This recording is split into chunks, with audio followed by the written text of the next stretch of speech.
No mercado de trabalho mundial, apenas 27% de todos os cargos de gerência são ocupados por mulheres, e elas ganham 37% menos do que homens em posições similares, segundo o relatório do Fórum Econômico. Mudar essa realidade envolve políticas públicas, pressão social por equidade de gênero, mas começa no próprio comportamento da mulher como líder. Quer saber como? Nós vamos conversar com Gisele Cislak, francesa, doutora em filosofia política e especialista em liderança feminina e gestão de talentos. Gisele, muito obrigada pela sua presença no nosso programa.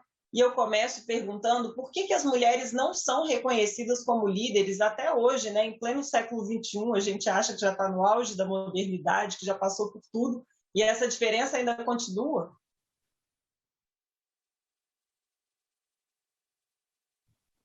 Alors, les femmes ne sont pas reconnues. As mulheres não são reconhecidas, pois isso vem de uma construção histórica, sociológica. Na origem da civilização, nós temos a separação da esfera pública e privada, e as mulheres foram relegadas à esfera do privado, onde a vida não tinha valor. E o que tinha valor eram os cidadãos, aqueles que pertenciam ao espaço político e público, que eram os homens, obviamente. É muito interessante perceber que existe uma ligação entre essa questão da democracia grega, a civilização ocidental e o que chamamos hoje da carga mental. As mulheres continuam colocadas na esfera privada e o trabalho das mulheres tem menos valor, é invisível. É como se as mulheres nunca tivessem deixado essa esfera privada a partir do que a civilização grega trouxe. E isso faz com que as mulheres sejam invisíveis e faz também com que o trabalho das mulheres tenha menos valor, pois os homens tomaram todo o espaço. Os homens criaram as instituições, bem como o poder político, cultural, simbólico e institucional. Portanto, construindo isso, separando papéis e funções, eles colocaram as mulheres num lugar que é distanciado do debate democrático, político, do poder. Ou seja, eles criaram uma confraria, uma esfera de pertencimento onde é muito difícil entrar. E na história do poder, nós vemos a tentativa das mulheres de entrar nessa esfera, mas sempre com um preço alto a ser pago. E hoje, a esfera pública possui uma outra dinâmica, que agora começa a quebrar esses paradigmas, onde as mulheres entram, só que representando uma diferença. Quando as mulheres entram nas organizações públicas, privadas, nas administrações, nós percebemos essa diferença. E é por isso que a igualdade, a mixidade leva à diversidade. Uma vez as mulheres representando essa diferença, elas podem trazer algo mais. E por isso fazemos muitas formações, capacitações no que diz respeito à liderança e sabendo que não existe uma liderança masculina, tampouco feminina, pois a liderança é algo universal. Mas as mulheres, ao longo da história, foram colocadas numa posição que é pormenorizada e as mulheres acabaram habitando em casas das quais elas não foram arquitetas. E é difícil compreender todo esse sistema, como essa casa funciona, como as regras do jogo funcionam, uma vez que as mulheres não estiveram ali na criação, na origem de tudo isso. E, portanto, nós vemos que há uma dificuldade dos homens em compartilhar esse poder junto com as mulheres, salvo alguns humanistas que buscam uma sociedade mais igualitária, composta por pessoas diferenciadas, pois isso cria mais diversidade. Então, nós vemos que há duas dinâmicas a serem desenvolvidas para que tenhamos mais mulheres nas instituições, que é organizacional e coletiva, baseada em políticas públicas, como as cotas, a paridade política, como as demandas crescentes e existentes para que mais mulheres tenham representatividade nos cargos a assumir, para que haja uma mudança do ecossistema. E temos, então, é um princípio de equidade, um princípio ético que precisa ser estabelecida, pois a democracia não pode ser estabelecida com um único gênero, e as mulheres precisam fazer parte dessa coletividade, e por isso precisamos de políticas públicas, é dever das empresas, das organizações privadas e também dos ministérios fazer com que essa dinâmica aconteça. Há também a dinâmica individual, que nos faz compreender que as mulheres são o produto de uma construção que se estabeleceu e que desfavorece as mulheres. Essa construção é sociológica e, se ela foi construída, pode também ser desconstruída a partir de uma tomada de consciência. Essa conscientização é um convite às mulheres para que elas entendam que elas ainda sofrem injunções da sociedade, pois é a sociedade que, de certa forma, quer que as mulheres renunciem às suas carreiras para cuidar dos seus filhos, é a sociedade que pede às mulheres que se sacrifiquem para cuidar de suas casas, dando prioridade a seus maridos, a seus filhos, a seus chefes, e isso é colocado dessa forma, como se fosse a sociedade, mas não é a sociedade, é um processo de dominação que não é interessante nem para os homens, nem para as mulheres, pois os homens também estão sendo colocados em papéis estereotipados. Portanto, as mulheres precisam se conscientizar dessas injunções sociais para desconstruí-las, pois elas dificultam a expressão do nosso potencial e faz com que as mulheres acreditem que pertencem aos outros antes de se pertencerem a si mesmas. Acabam se considerando como um open bar, um local onde todos podem se servir. E nós vemos que é importante nos darmos a prioridade, estabelecer o nosso âmbito de atividades e trabalhar com vários conceitos, como o que eu trago de passar de Shiva a Buda e tantos outros, pois as mulheres acabam pagando esse preço tão alto em suas carreiras e nas suas vidas pessoais e profissionais. Você lançou recentemente um livro chamado Subversivas, em que você propõe que esse ciclo seja quebrado por meio da subversão. O que você quer dizer com isso?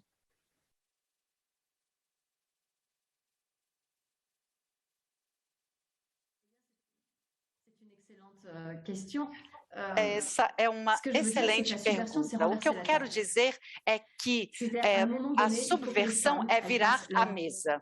Ou seja, em determinados momentos, nós precisamos fazer com que as mulheres saiam do seu parque temático, que façam essa revolução. Esse parque temático é como se fosse um conjunto de injunções, de limites sociais, que faz com que as mulheres fiquem fechadas, bloqueadas ali. E é necessário que as mulheres saiam dessa jaula. E esse livro foi dividido em 3 partes. Uma vez sendo filósofa, socióloga e acompanhando as mulheres durante tantos anos, eu quis trazer um livro que nos traga caminhos, novas formas de pensar e novas formas de viver. A partir dessa trilha de pensamento, eu busquei trazer a origem desse processo, que é resultado dessa relação humanização, hominização, do fato de que o homem é um ser vivo biologicamente e o que dá valor a essa vida humana hoje é o extrabiológico. Ora, essa parte extrabiológica é a humanização e nós vemos que toda essa humanização foi algo que eu chamo de sequestro civilizacional, ou seja, os homens tomaram posse de tudo isso, ou seja, de certa forma, os homens acabaram roubando a civilização das mulheres. Eles impediram as mulheres de contribuir, expressando todo o seu potencial, sua genialidade, e as mulheres ficaram submetidas a esse olhar avaliador dos homens, que acabam dizendo como as mulheres devem pensar, se vestir, amar, se comportar, trabalhar, quem elas devem ser. As mulheres acabaram se tornando atrizes e elas ficam tentando escorregar dentro desse processo, mas elas acabam sendo aprisionadas pela sociedade, pelo fato de dizerem às mulheres que elas não são verdadeiras mulheres, pelo fato de pertencerem a uma minoria. Vocês sabem da história que queimou as mulheres. E temos a célebre frase de Virginia Woolf, que fala que se Shakespeare tivesse sido uma mulher, provavelmente ele teria sido fechado em algum lugar. E nós vemos aqui esse trabalho que eu faço há muitos anos evidencia que o homem é o único animal, entre aspas, que é extrabiológico e biológico, que não tem o seu meio ecológico, ou seja, nós não temos modelos e nós definimos os modelos a partir do que nós escolhemos. E nós vemos que nesse leque da civilização há uma variedade de modelos. Então, eu explico na primeira parte do livro como esse processo se estabeleceu e que ele pode ser desconstruído, pois sempre acabam nos dizendo que isso sempre foi assim, que é coisa da natureza, que nós temos em algum lugar dentro de nós o gene do ferro de passar, de fazer a faxina em casa, está em nossos genes, o cuidar dos filhos, do marido, de não se dar a prioridade, mas não, isso não está em nosso gene, isso vem da cultura e vem dessa cultura que foi estabelecida pelos homens através desse processo histórico longo.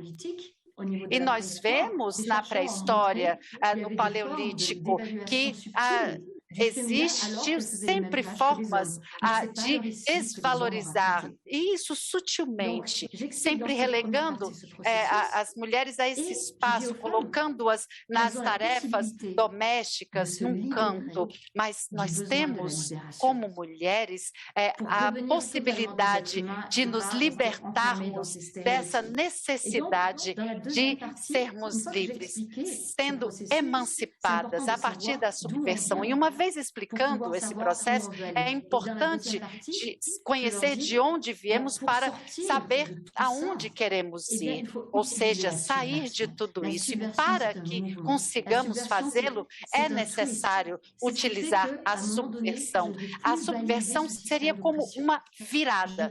Em um determinado momento, eu renuncio, estar sempre respondendo a essas injunções sociais. Eu decido exercer minha liberdade, assumir riscos. Essas são as condições da subversão. E na terceira parte, eu digo às mulheres, bem, como podemos ser subversivas concretamente?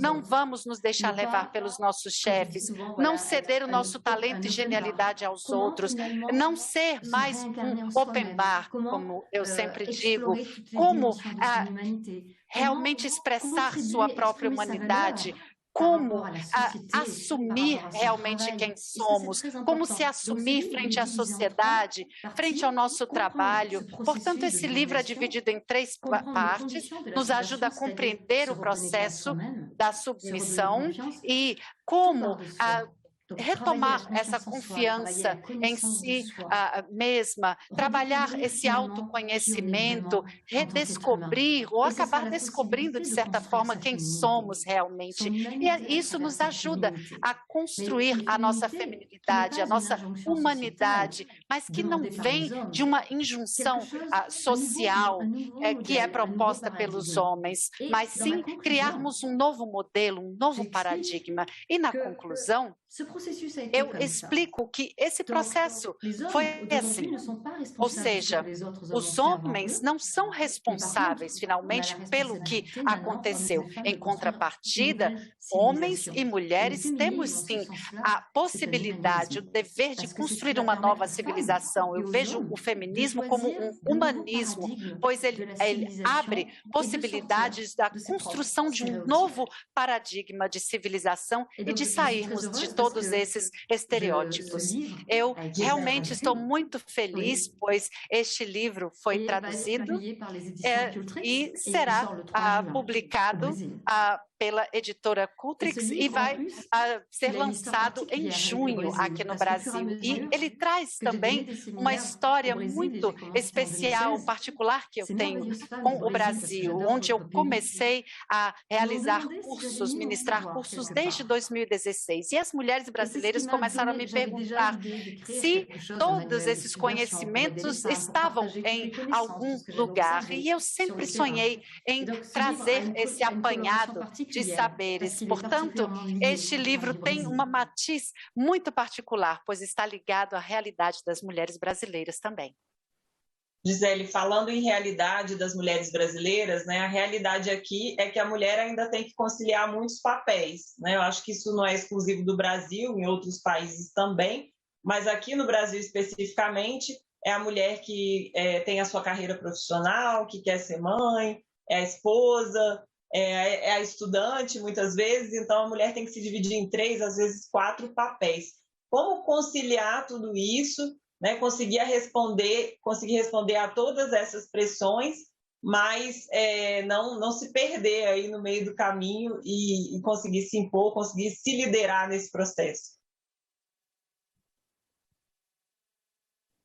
Dans ce processus, bem, neste processo, você precisa renunciar à perfeição. Precisa renunciar a essa identidade total. O que eu chamo de identidade total é aquela necessidade de você estar ali 100% perfeita em todos os lugares e a todo momento. Ou seja, perfeita em casa, com os filhos, no trabalho, na vida social, na vida familiar. Não temos esse dom. Não temos como ser disponíveis o tempo inteiro. Então, precisamos renunciar a essa perfeição, qualificando a nossa presença, dizendo-nos, não preciso ser perfeita em todos os aspectos da minha vida. E é isso o que eu trago nessa questão de passar de Shiva a Buda. Como Shiva, nós temos 1000 braços, tentando ser perfeitas em todos os lugares, no trabalho, aí não é simplesmente a 100%, é a 300%. E em casa você precisa ser sexy, estar sempre disponível, uma top model. E quando estamos com os filhos, precisamos estar ali disponíveis, pois há sempre essa ideia de que as mulheres precisam ser perfeitas. Então, precisamos renunciar a essa perfeição. Os homens não são perfeitos. E isso não os impede de serem bons pais, bons maridos e bons profissionais. E ninguém acha isso ruim. Portanto, precisamos renunciar a essa síndrome da perfeição, priorizando-nos. E, dessa forma, há momentos onde você prioriza mais a sua carreira, outros momentos prioriza mais a sua vida social, ou seja, a teoria dos equilíbrios para homens e mulheres. E, para tal, precisamos nos desfazer dessa carga mental. Então, em casa, organize a sua incompetência doméstica, ou seja, não faça tudo em casa. Aceite que os homens assumam seus papéis, cuidem da educação dos seus filhos, dividam as tarefas domésticas. E este tempo que nós dedicamos às nossas casas é um tempo que pode ser investido em nossas carreiras, para o autodesenvolvimento. Então, não se sintam culpadas por não estarem tão disponíveis, por não terem todas as respostas perfeitas, por terem que ser perfeitas a todo momento. É importante saber renunciar à perfeição. Não temos como ser perfeitas. E renunciar a essa perfeição é diminuir a pressão, aceitar que você é humana.